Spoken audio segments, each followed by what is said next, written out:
இறையேசுவில் அன்பு சகோதர சகோதரிகளே, ஆண்டவர் நாமத்திற்கு சோத்திரம். தினம் ஒரு ஜப வழியாக பேசிக்கொண்டிருப்பது உங்கள் அன்பு சகோதரன் பிரபு. எப்படிங்க இருக்கீங்க? இன்றைய நாள் எப்படிங்க போச்சு? உங்களுக்கு மகிழ்ச்சியாக இருந்தீங்களா? எப்பவுமே சந்தோஷமா இருங்க. நம் ஆண்டவராகிய இயேசு கிறிஸ்து நம் ஜபங்களை எல்லாம் கேட்டு நம் அனைவரையும் ஆசீர்வதிக்க போறாரு. நம் இல்லங்களுக்கு வர போறாரு.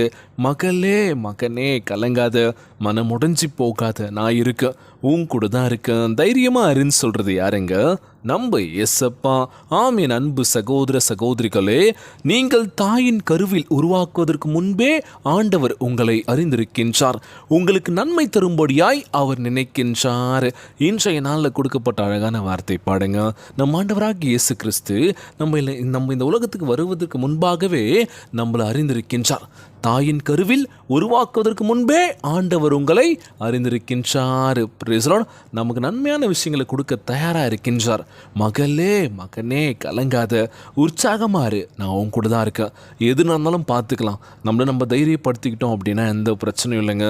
பிரகாசமான எதிர்காலத்தை நிச்சயமாக நம்ம ஆண்டவராக இயேசு கிறிஸ்து தருவார். நீங்கள் ஆண்டவருக்கு கீழ்ப்படியும் பிள்ளைகளாக இருக்கின்ற பொழுது நம்மளுடைய வாழ்க்கை நிச்சயமாய் பிரகாசமாக இருக்க போகின்றது. மகளே மகனே அப்படின்னு சொல்லி இன்றைய நாளில் ஒரு முக்கியமான விஷயத்தை பற்றி உங்கள்கிட்ட ஷேர் பண்ண வந்திருக்கேங்க. என்ன அப்படின்னா, இன்றைக்கி நம்ம கடன் வாங்கிடுறோம். அந்த கடனை கொடுக்க முடியல அப்படின்னா என்ன பண்ணுவோம்? எப்படியாச்சும் அரேஞ்ச் பண்ணி தந்துடுறேங்கன்னு சொல்லுவோம். அது சின்ன கடனாக இருந்தால் பரவாயில்ல. நிறைய எப்படி சொல்கிறதுனா, ஒரு லட்சக்கணக்கில் அதிகமான அமௌண்ட் வாங்கிட்டோன்னு வச்சுக்கோங்களேன். நம்ம வேலைக்கு போய்ட்டு இருந்தோம், திடீர்னு இந்த வேலையும் இல்லை, எதுவுமே இல்லை, வருமானமே வரல, கடன் வாங்கிட்டோம். இப்போ அந்த கடன்காரெலாம் வீடு வந்து கேட்கும்போது என்ன ரெஸ்பான்ஸ் பண்ணுவீங்க? தந்துடுறேங்க, இன்றைக்கி இல்லைனாலும் கொஞ்சம் வெயிட் பண்ணுங்கள் அப்படின்னு சொல்லுவோம். ஆனால் சம்பவம் என்ன அப்படின்னா, நேற்று தினத்தில் நடந்த ஒரு உண்மை சம்பவங்க இது. சென்னையில் நடந்தது. என்ன அப்படின்னா, அப்பா அம்மா மகள் 3 பேருமே தூக்கிட்டு தற்கொலை செஞ்சுட்டாங்க அப்படின்னு சொல்லி போட்டிருந்ததுங்க. அந்த நியூஸ் படிக்கும் போதும் சரி, அந்த விஷயம் சமூக ஊடகங்களில் பார்க்கும்போது ரொம்ப கஷ்டமாக இருந்தது. சாதாரண ஒரு வேலை தான், வாடகை வீட்டில் தான் இருக்காங்க.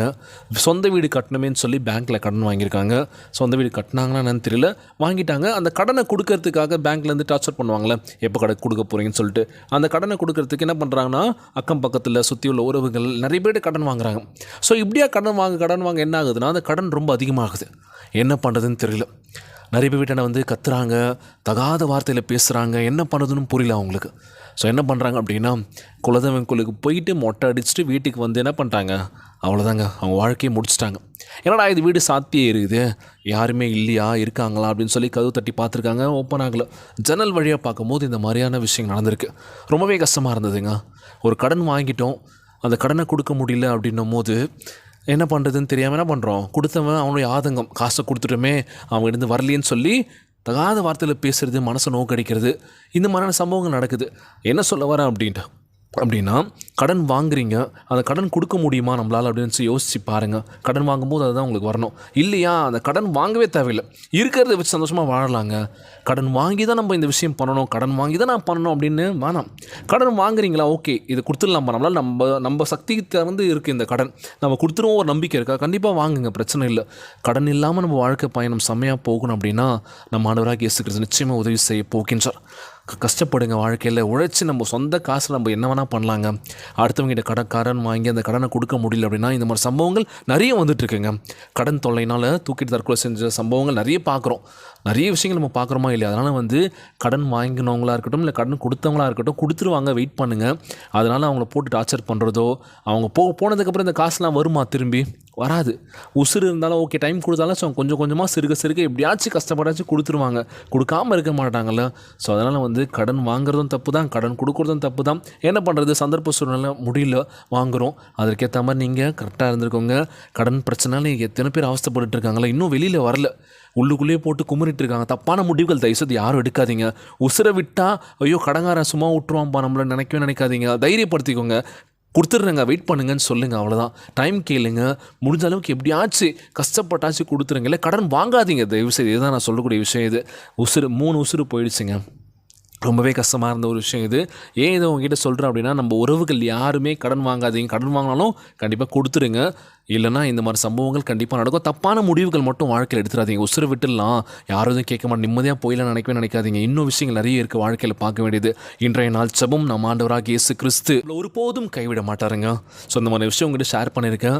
மறக்காமல் நீங்கள் கடன் வாங்கியிருந்தாலும் இல்லை கடன் வாங்காமல் இருந்தாலும் சந்தோஷப்படுவேன். கடன் வாங்கி தான் நம்ம பண்ணணும் அவசியமே கிடையாதுங்க. நிச்சயமாய் இந்த மாதிரியான விஷயங்கள் ஆண்டவரே எங்கேயுமே இந்த மாதிரி சம்பவங்கள் நடக்கூடாதுப்பா. கடன் வாங்கினாலும் அந்த கடன்காரனுங்க கொஞ்சம் டைம் கொடுத்து ஓகே கொடுப்பாங்கன்ற அந்த இது கேட்டு நீங்கள் வெயிட் பண்ணி வாங்கிக்குவோம், பிரச்சனை இல்லை. இன்றைய நாள் ஜெபம் கடன் சுமைனால் இன்னும் வெளியே வராமல் உள்ளுக்குள்ளேயே குமுறிட்டு இருக்க ஒவ்வொரு சகோதரிக்காக நம்ம ஜெபிக்க போகிறோம். என் வாழ்க்கை நிலைமை ஏன் இப்படி இருக்குன்னு சொல்லி புலம்பிட்டு இருக்க ஒவ்வொருக்காக நம்ம ஜெபிக்க போகிறோம். மாறவே மாறாதா? இப்படி தான் நம்ம அடுத்தவங்க கையை எதிர்பார்த்துட்டே இருப்போமா? நம்ம உழைச்சி வாழ்க்கையில் முன்னேற மாட்டோமா? சொந்த வீடு வாங்க மாட்டோமா? சொந்தமான விஷயங்கள் நமக்கு கிடைக்காதா? அடுத்தவன் தயவில் தான் நம்ம வாழ்ந்துட்டு இருப்போமான்னு சொல்லி அந்த குழப்பங்கள் வேணாங்க. கண்டிப்பாக நீங்கள் எல்லாருமே சொந்த வீடு வாங்குவீங்க, உங்களுடைய உழைப்பினால வாங்குவீங்க. கடன் தயவு செய்து வாங்கிடாது. என்ன பிரதர் நீங்கள் கடன் வாங்காதீங்கன்னு சொல்கிறீங்க, எப்படி நாங்கள் வீடு கட்டுறது யோசிக்கிறீங்களா? ஏன் வீடு கட்டுறீங்க? வாடகை வீட்டிலே இருந்துங்க, பிரச்சனை இல்லை.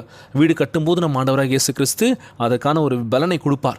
இப்போதைக்கு வாடகை வீட்டில் இருங்க, கொஞ்சம் கொஞ்சமாக சேர்த்து வைங்க. அந்த காசை சேர்த்து வச்சு ஒரு அமௌண்ட் வந்ததுக்கப்புறம் பாதியான பிரச்சனை இல்லை, ஓகே நம்ம ஷேர் பண்ணி பண்ணலாம் அப்படின்னு சொல்லி பண்ணலாங்க.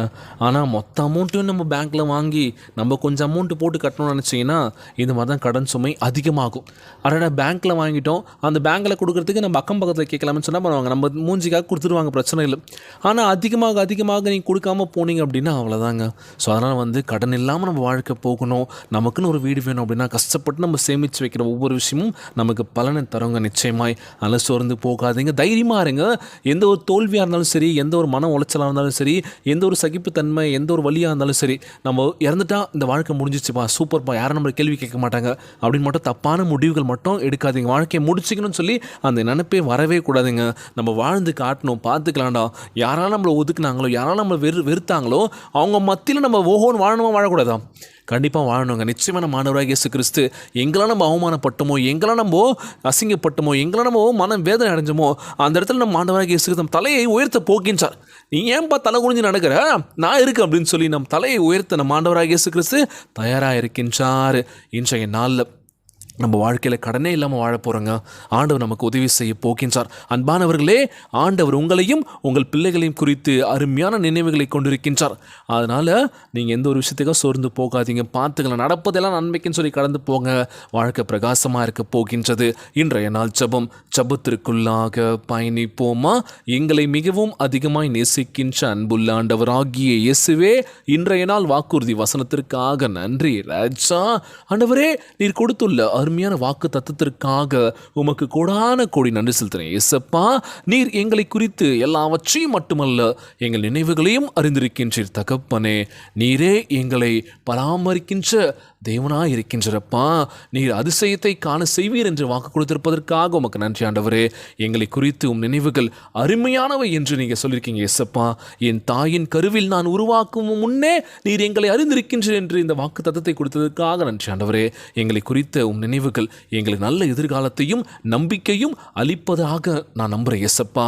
நன்மைக்குரிய விதத்தில் எங்களை வாழ்க்கை மாற்றுங்க ஆண்டவரே. எங்கள் இருதயத்தை உம்மிடமாய் சாய்த்து உம்முடைய சமூகத்தில் சுகமாய் நாங்கள் தங்க வேண்டும் என்று ஜெபிக்கிறேன் இயேசப்பா. உம்முடைய ஆலோசனைகள் அருமையானவை என்று நான் விசுவசிக்கின்றபடியினால் நீர் எங்களுக்கு நன்மை செய்வதை ஒருபோது நிறுத்த மாட்டீர் என்று நம்புகிற ஆண்டவரே.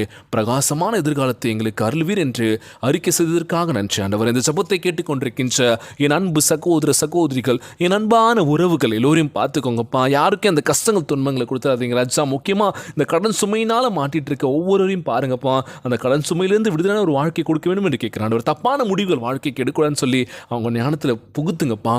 அது மட்டும் இல்லாமல் ஒவ்வொரு வீட்டில் இருக்கின்ற ஒவ்வொரு சகோதரிகள் ஒவ்வொருவரையும் ஆசீர்வதிங்கப்பா. எல்லோரும் நல்லா இருக்கணும் ஆண்டவரே. ஒவ்வொரு குழந்தைங்களையும் ஆசீர்வதிங்க. உடல் தெம்பும் வலிமை தர வேண்டும் என்று கேட்கிறான் ஆண்டவரே. நோய் நொடியினால் அவதிப்பட்டு கொண்டிருக்கின்ற ஒவ்வொரு சகோதரிகளை உமது கரங்களால் தன் நோயில் அகற்றி போடுவீராக. உம்முடைய ஆசீர்வாதம் எப்போதும் எங்கள் வாழ்வில் பலுகி பெருக வேண்டும் என்று கேட்கிறேன் இயேசப்பா. ஒவ்வொரு கணவன் மனைவிக்குள்ள ஒற்றுமை கொடுங்க, ஒரு புரிதலை கொடுங்க. இதுதான் வாழ்க்கை, இதை நினச்சி நம்ம வாழ்க்கை சந்தோஷமாக போகட்டுமே சொல்லி அந்த நினைப்பை கொடுங்கப்பா. எல்லோரையும் பார்த்து பார்த்துக்கோங்க ஆண்டவரே. முக்கியமாக பிரவீன் ப்ரோ வந்து கொஞ்சம் கொஞ்சமாக தேறிட்டு வராரு, நார்மல் வார்டுக்கு வந்துட்டாங்கன்னு சொன்னதுக்காக நன்றி ஆண்டவரே. இன்னும் முழுமையாக தேறி அவர் வீட்டுக்கு சீக்கிரமாக போகணும், பழைய நிலைமைக்கு வர வேண்டும் என்று ஜெபிக்கிறேன் ஆண்டவர். எல்லோரையும் பார்த்துக்கோங்கப்பா. இன்றைய நாள் ஜெபம் இயேசுவின் விலையேற பெற்ற நாமத்தினாலே ஜெபிக்கின்றேன் நல்ல பிதாவே, ஆமேன் ஆமேன். இயேசுவுக்கே புகழ், இயேசுவுக்கே நன்றி. மரியே வாழ்க. God bless you all. தொடர்ந்து ஜெபியுங்கள், வேதத்தை வாசியுங்கள். ஆண்டவர் நம்மோடு கூட இருக்கின்றார். மரியே வாழ்க.